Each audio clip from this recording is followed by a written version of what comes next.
Hi ನಮಸ್ತೆ. ಎಷ್ಟೋ ಜನಕ್ಕೆ ಟ್ಯಾರೋ ಕಾರ್ಡ್ಸ್ ಅಂದರೆ ಏನು ಅಂತದ್ದು ಗೊತ್ತೇ ಇಲ್ಲ. ಟ್ಯಾರೋ ಕಾರ್ಡ್ಸ್ ಅಂದರೆ ಆ್ಯಕ್ಚುಲಿ ಇದು ಒಂಥರ ಪ್ರಶ್ನಾಶಾಸ್ತ್ರನೇ ಇದ್ದಂಗೆ. ಬಟ್ ಇದು ಬಂದು ರೋಮನ್ ಕಲ್ಚರಿಂದ ಬಂದಿರೋದು. ಅದರಲ್ಲಿ ಅದನ್ನು ನೋಡಿದ ತಕ್ಷಣ ಬೇರೆ ಯಾವುದೋ ಮತದಿಂದ ಬಂದಿದೆ, ಯಾವುದೋ ದೇಶದಿಂದ ಬಂದಿದೆ ಅನ್ಕೋತಾರೆ. ಬಟ್ ಅಲ್ಲಿ ರೋಮನ್ಸ್ ಅವರು ವೇಷಧಾರಣೆಗಳು ಮತ್ತು ವಸ್ತ್ರಧಾರಣೆಗಳು ಈ ಥರ ಇರೋದರಿಂದ ಕಾರ್ಡ್ಸ್ ಈ ಥರ ಇದೆ. ಬಟ್ ಇದು ಯಾವುದೇ ಥರದ ಬೇರೆ ಮತದ್ದಾಗಲಿ ಇದಾಗಲಿ ಇಲ್ಲ, ಎಲ್ಲ ಯೂನಿವರ್ಸಿಂದ ಗೈಡೆಡ್ ಆಗಿರುತ್ತೆ.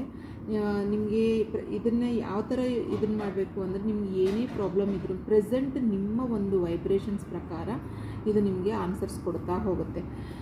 ಫಾರ್ ಎಕ್ಸಾಂಪಲು, ನೀವು ಯಾವುದಾದ್ರೂ ಒಂದು ಕೆಲಸ ಮಾಡಬೇಕು ಅಂದರೆ, ಈ ಕೆಲಸ ನನಗಾಗುತ್ತಾ, ಆದರೆ ಅದರಲ್ಲಿ ಯಾವ ಥರ ನನಗೆ ಪ್ರಾಬ್ಲಮ್ಸ್ ಬರುತ್ತೆ ಮತ್ತು ಅದನ್ನು ನಾನು ಯಾವ ಥರ ಸೊಲ್ಯೂಷನ್ಸ್ ಮಾಡ್ಕೊಬೇಕು, ನನಗೆ ಏನೇ ಕ್ವಶನ್ಸ್ ಇದ್ರೂ, ರಿಲೇಷನ್ಶಿಪ್ ಇರ್ಬೋದು, ಮತ್ತು ನಿಮಗೆ ವ್ಯಾವಹಾರಿಕವಾಗಿ ಏನಾದರೂ ಇರ್ಬೋದು, ಹೆಲ್ತ್ ಬಗ್ಗೆ ಇರ್ಬೋದು, ನಿಮಗೆ ಪ್ರತಿಯೊಂದೂ ನವಗ್ರಹಗಳು ಮತ್ತು ನ್ಯೂಮರಾಲಜಿನೂ ಇದರಲ್ಲಿ ಮಿಕ್ಸ್ ಆಗಿ ಎಲ್ಲದರಿಂದನೂ ನಿಮಗೆ ಇದರಲ್ಲಿ ಪರಿಹಾರ ಸಿಗುತ್ತೆ.